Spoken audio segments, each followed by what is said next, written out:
మీనరాశి.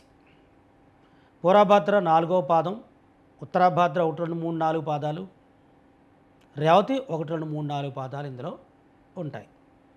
ఈ రాశి వాళ్ళకి ఈ సంవత్సరం ఆదాయం 14 ఉంది, ఖర్చు 11 ఉంది, రాజపూజ్యం 7 ఉంది, అవమానం 2 ఉంది. ఈ సంవత్సరం ఈ రాశి వాళ్ళకి బ్రహ్మాండమైనటువంటి యోగాలు ఉన్నాయి.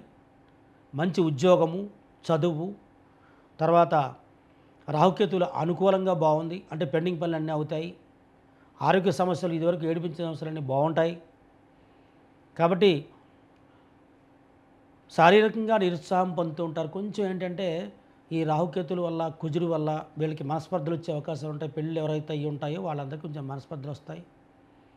వీళ్ళు కొంచెం బంధుత్వాన్ని నిలుపుకోలేకపోతూ ఉంటారు. ఈ మేన్ రాశి వాళ్ళు శుక్రుడికి పూజ చేయడం ద్వారా బంధుత్వం నిలుస్తుంది.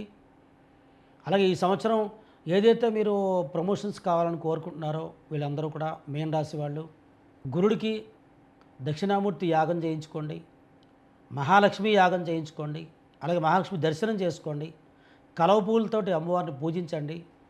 తప్పకుండా మీరు వృత్తి, వ్యాపార, ఉద్యోగాల్లో ముందుకెళ్తారు. చదువుకునే వాళ్ళు ఎవరైనా ఉంటే ప్రతి బుధవారము కూడా వినాయకుడికి పూజ చేసుకుంటూ పెసలు దానం ఇచ్చుకోండి.